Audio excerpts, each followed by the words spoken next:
8. Factors of production: labor versus leisure. Setting aside the problem of allocating production along the most desired lines and of measuring one product against another, it is evident that every man desires to maximize his production of consumers' goods per unit of time. He tries to satisfy as many of his important ends as possible, and at the earliest possible time. But in order to increase the production of his consumers' goods, he must relieve the scarcity of the scarce factors of production. He must increase the available supply of these scarce factors. The nature-given factors are limited by his environment, and therefore cannot be increased.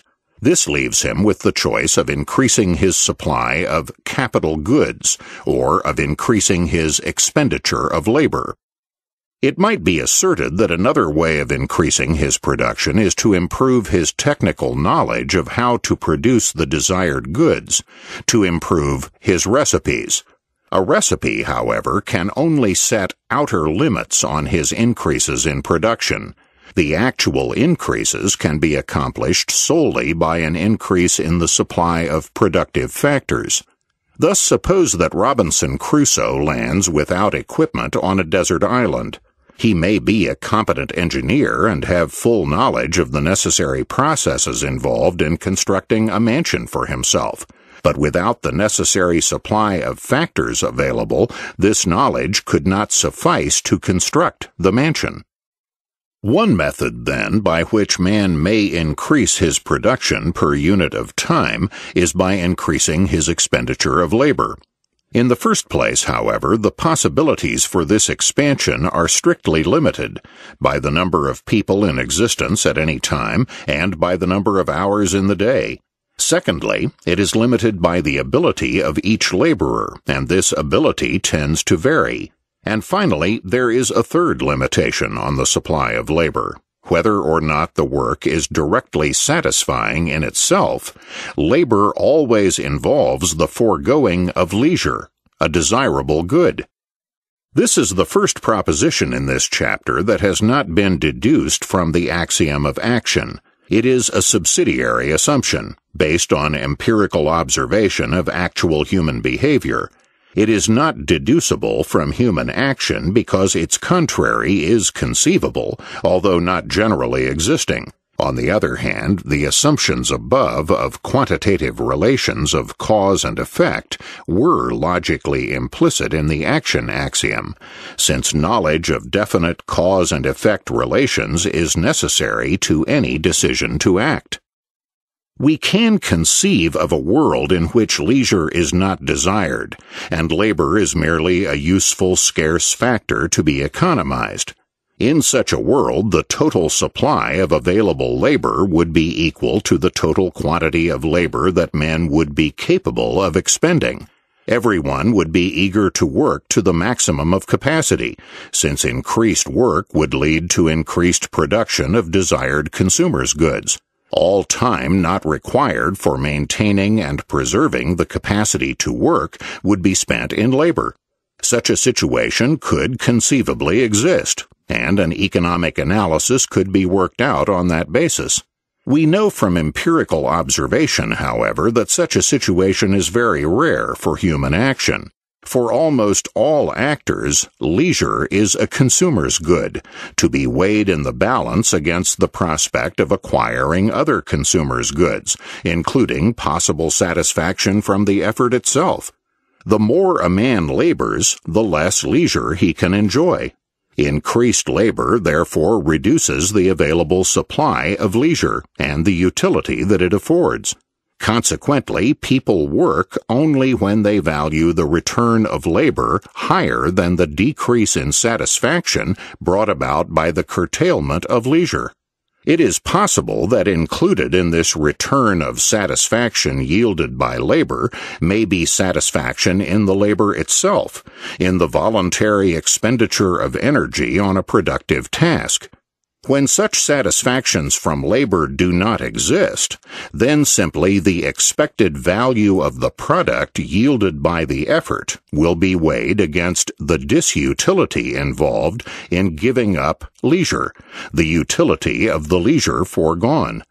Where labor does provide intrinsic satisfactions, the utility of the product yielded will include the utility provided by the effort itself.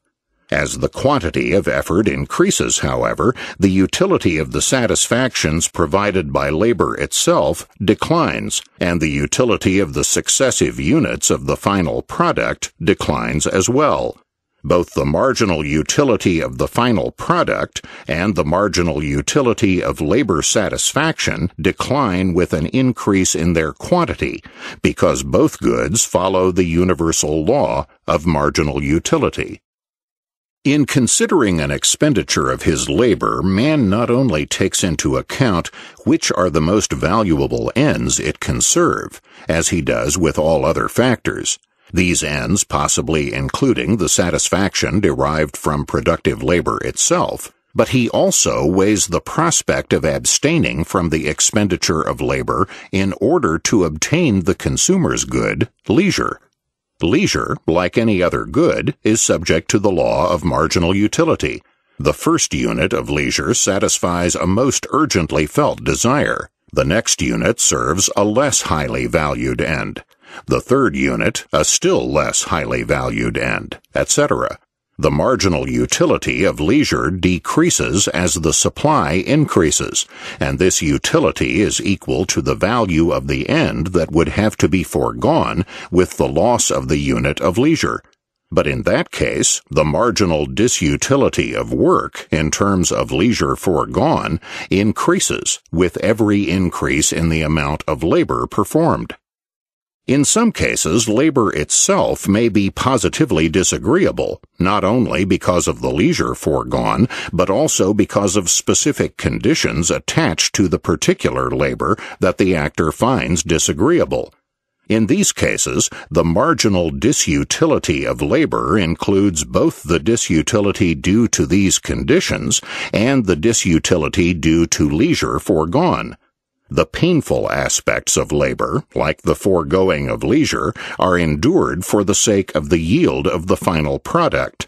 The addition of the element of disagreeableness in certain types of labor may reinforce, and certainly does not counteract, the increasing marginal disutility imposed by the cumulation of leisure foregone as the time spent in labor increases.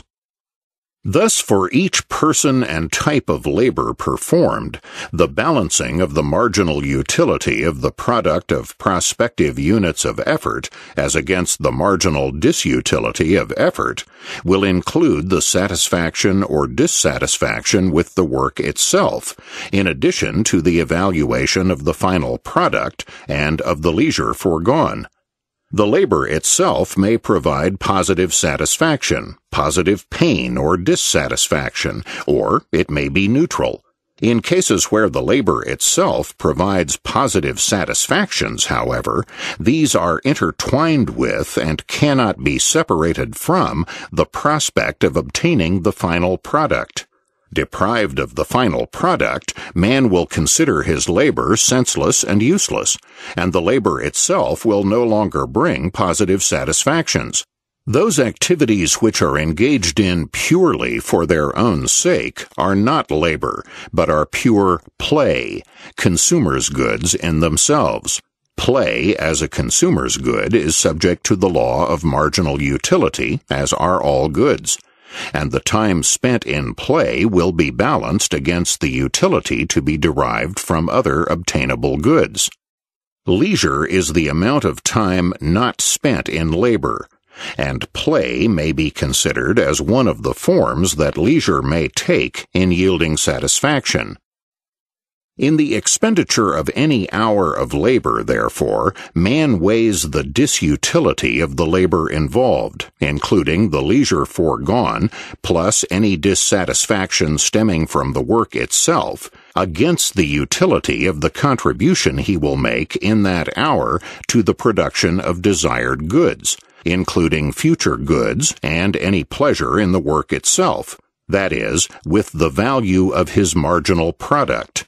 In each hour he will expend his effort toward producing that good whose marginal product is highest on his value scale. If he must give up an hour of labor, he will give up a unit of that good whose marginal utility is lowest on his value scale. At each point, he will balance the utility of the product on his value scale against the disutility of further work. We know that a man's marginal utility of goods provided by effort will decline as his expenditure of effort increases. On the other hand, with each new expenditure of effort, the marginal disutility of the effort continues to increase. Therefore, a man will expend his labor as long as the marginal utility of the return exceeds the marginal disutility of the labor effort. A man will stop work when the marginal disutility of labor is greater than the marginal utility of the increased goods provided by the effort. Then, as his consumption of leisure increases, the marginal utility of leisure will decline, while the marginal utility of the goods foregone increases, until finally the utility of the marginal products foregone becomes greater than the marginal utility of leisure, and the actor will resume labor again. This analysis of the laws of labor effort has been deduced from the implications of the action axiom and the assumption of leisure as a consumer's good.